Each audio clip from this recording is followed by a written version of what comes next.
प्रिय विद्यार्थियों, आप सभी को राधे राधे। राधे राधे। कैसे हैं आप? अच्छे हैं?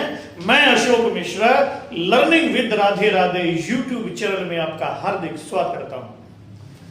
प्रिय विद्यार्थियों, आज TGT HTET morning shift Hindi का एग्जाम, जो इसमें 15 नंबर की कॉमन हिंदी है, उसे हम हल करेंगे। एक बार आप सभी मिला लीजिएगा अपने अपने क्वेश्चंस और इसको शेयर भी जरूर करना, जिसको आवश्यकता है उस तक ये पहुंच जाए। सबसे पहले इसमें क्वेश्चन है बेटे, टहलना स्वास्थ्य के लिए लाभकारी है। इस वाक्य में प्रयुक्त क्रिया कौन सी है? टहलना स्वास्थ्य के लिए लाभकारी है। तो बच्चों ध्यान दीजिएगा, क्वेश्चन है टहलना। टहलना स्वास्थ्य के लिए लाभकारी है, ये वाक्य है। इसमें ऑप्शन है बेटे, प्रेरणार्थक क्रिया तो ये नहीं है, संयुक्त क्रिया नहीं है, रंजक क्रिया नहीं है, क्रियार्थक संज्ञा। जब कोई क्रिया संज्ञा के स्थान पर प्रयुक्त हो जाती है तो उसे कहते हैं क्रियार्थक संज्ञा। और इसकी पहचान बता दूं आपको मैं, अगर हम इसके स्थान पर किसी संज्ञा को रख देते हैं, जैसे गर्म पानी, है ना, जैसे मैं कहूं टहलना स्वास्थ्य के लिए लाभकारी है, तो टहलना है क्रिया, इसकी जगह रख दिया आपने कि जल स्वास्थ्य के लिए लाभकारी है, तो बेटे ये हो जाएगा संज्ञा, है ना। तो ये क्रियार्थक संज्ञा है, याद रहेगा ना। जब कोई क्रिया संज्ञा बन जाती है, संज्ञा के स्थान पर आ जाती है, तो उसे क्या कहेंगे? क्रियार्थक संज्ञा। तो ये टहलना क्रियार्थक संज्ञा है। समास विग्रह की दृष्टि से अनुचित विकल्प चुनिए। तो मातृभक्ति, माता के लिए भक्ति, सही है। वाग्वीर यानी कि वाणी में वीर, ये भी सही है। जीव दया, जीवों पर दया, तो ये भी सही है। लेकिन इंद्रिय जय, है ना, इंद्रियों के लिए जय, ये अशुद्ध हो जाएगा। तो 32वें का तीसरा आंसर आपका होगा इंद्रिय जय। इसका होना चाहिए इंद्रियों को जीतने वाला, इंद्रियों को जय करने वाला, ना कि इंद्रियों के लिए जय। तो याद रहेगा ना आपको ये। तो इंद्रिय जय। वर्णोच्चारण की दृष्टि से बेमेल चुनिए। अब देखो ओ औ, इनका तो उच्चारण स्थान कंठोष्ठ है ही। पाणिनि का सूत्र है ओ दौ तो हो कंठोष्ठम।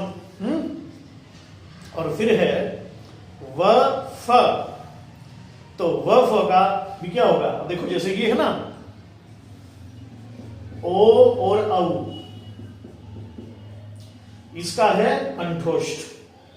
फिर व और फ, इसका व फ दंतोष्ठ। अब ये द और ध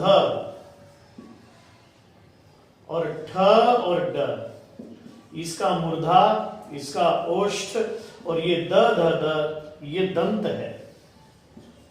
लेकिन यहां पर क्या दे रखा है? तालु। तो आपका आंसर यही होगा। द और ध तालु नहीं होता, ये होता है दंत। पाणिनि का सूत्र है ऋतुलसानाम दंताः, तुलसानाम दंताः। किस वाक्य में संबंध सूचक अव्यय का प्रयोग हुआ है? राधा ऊपर नाचती है, तो ये स्थानवाचक अव्यय है, ऊपर नीचे स्थान। अनीता राधा से मधुर गाती है, ये अव्यय है नहीं इसमें। मोहन आजकल ज्यादा बोलता है, आजकल तो ये कालवाचक हो गया, आजकल। राम बहुत तेज चल रहा था, अब तेज के साथ कैसा? थोड़ा तेज, कम तेज, बहुत तेज। तो तेज के साथ बहुत का संबंध हो गया ना, तो राम बहुत तेज चल रहा था, तो ये हो जाएगा संबंध सूचक अव्यय। ठीक है, इस तरह से किस शब्द में व्यंजन संधि का प्रयोग हुआ है, तो एक बार इसको भी आप देखिएगा।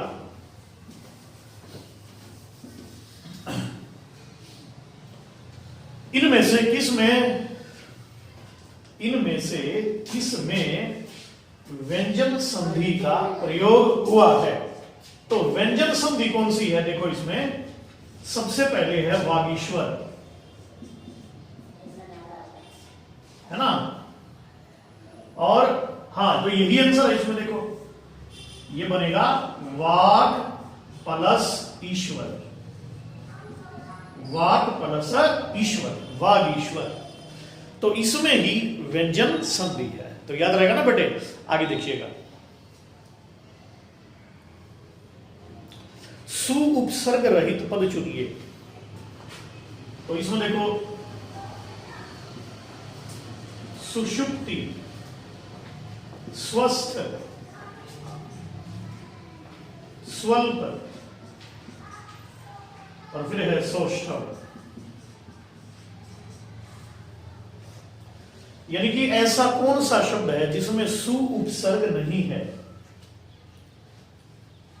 तो इसमें तो सु उपसर्ग है, इसमें सु प्लस अस्थ, तो ई को यणची सूत्र लग करके इसमें संधि हो जाएगी, यण संधि।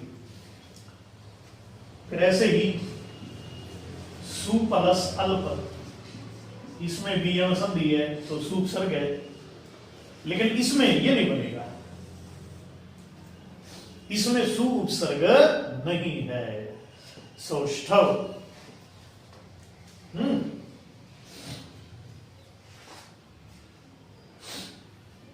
तो आपका आंसर होगा सौष्ठव।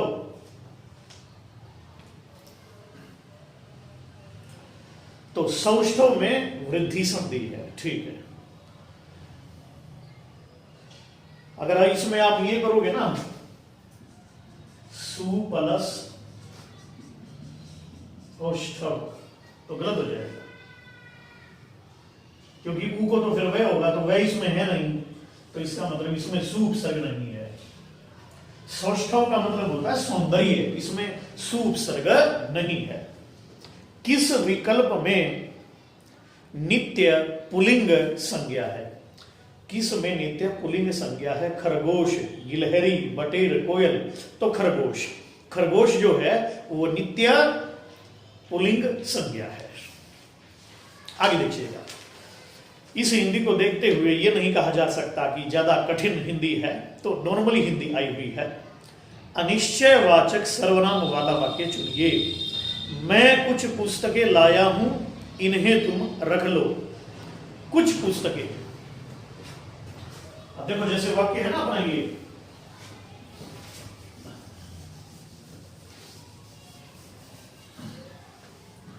कुछ पुस्तकें, कुछ पुस्तकें, कुछ काला, दाल में कुछ काला है,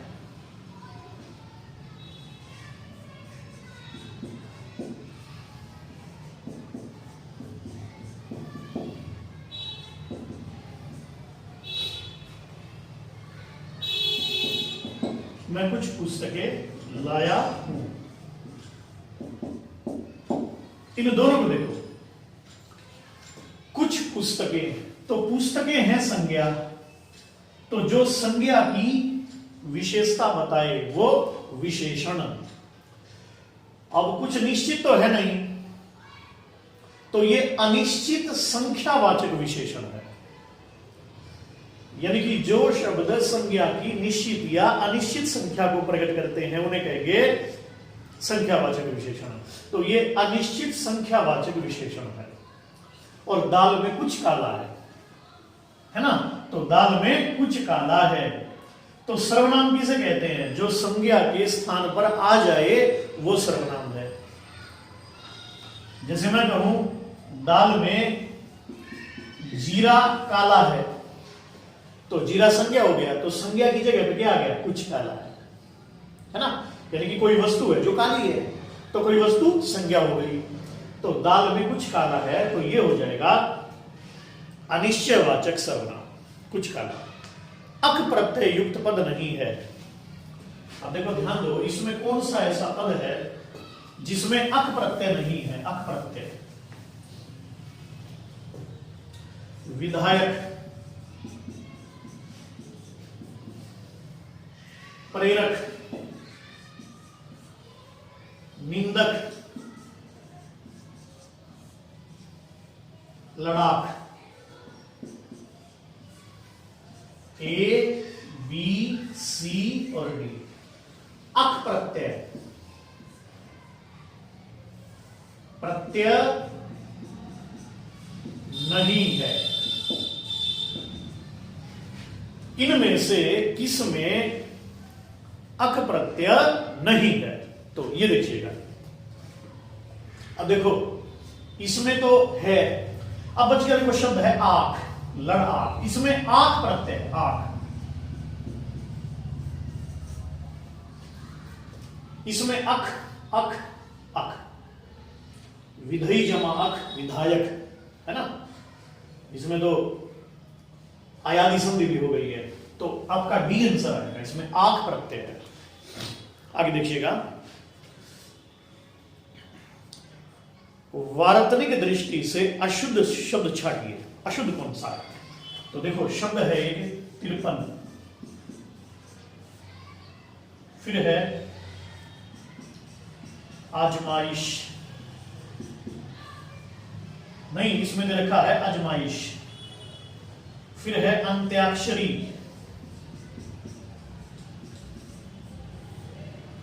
और फिर है छिपकली।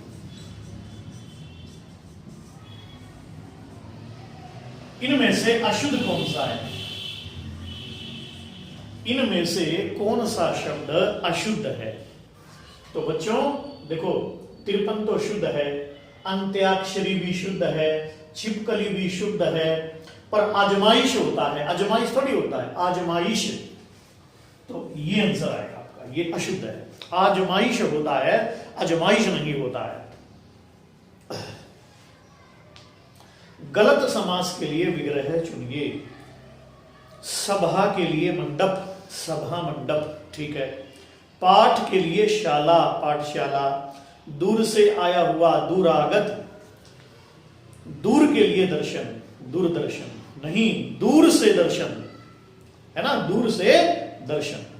तो ए आंसर हो जाएगा 42वें का, ए आंसर हो जाएगा, दूर के लिए दर्शन, दूरदर्शन।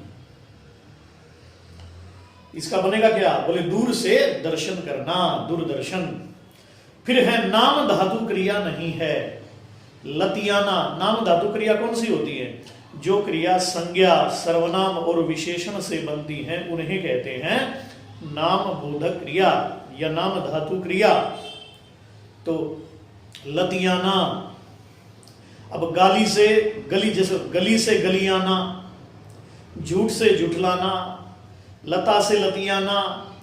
अब सजाना, ये आंसर आएगा क्योंकि सजा कोई शब्द नहीं बना इसमें, ये जो है ना सज, सज मूल शब्द है, सजाना। तो नाम धातु क्रिया नहीं है सजाना। प्रत्यय की दृष्टि से असंगत विकल्प चुनिए। बहांग जमा एडी, भंगेडी, ये तो ठीक है। सांप जमा ओला, सपोला। अणु जमा इक, आणविक। हथ जमा औडी, हथौड़ी। हाथ जमा औडी होना चाहिए, हाथ जमा औडी, हथौड़ी। तो इसमें दे के रखा है हथ जमा औडी। इसमें ये दे रखा है हथ प्लस औडी। तो ये आपका आंसर है, क्योंकि हाथ जमा औडी होना चाहिए तो बनेगा शब्द। फिर इसमें देखो सत्य विच्छेद बताना चाहिए।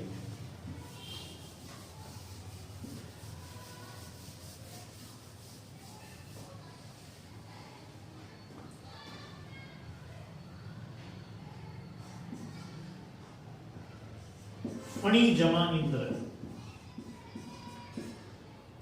फिर है सुधी जमा इंद्र।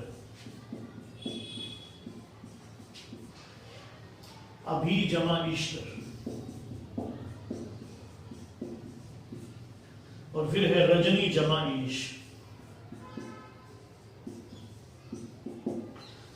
ए, बी, सी और डी।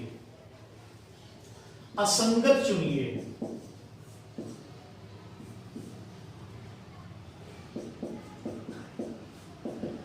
असंगत बताएं। इसमें क्वेश्चन ये था, इसमें 4 दे रखे हैं, इनमें से एक बताना है, असंगत छाटिए।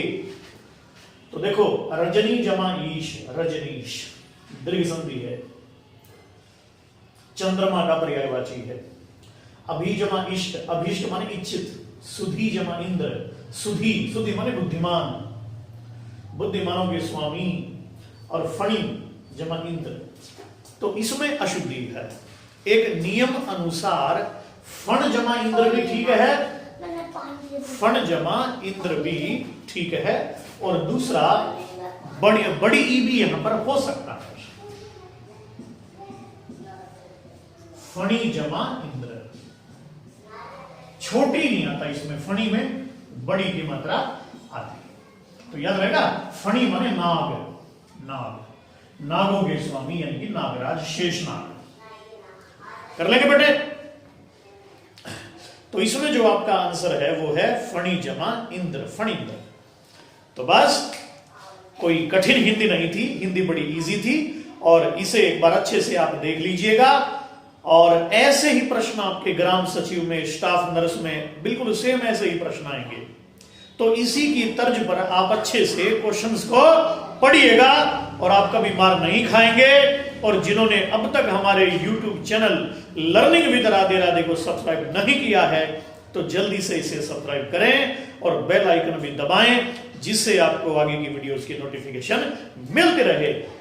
और मैंने पूरी हरियाणा जी के YouTube पे डाल रखी है चैनल पे, तो उसमें से भी आप देख सकते हैं, और पूरी हिंदी डाल रखी है तो देख सकते हैं। आप सभी को राधे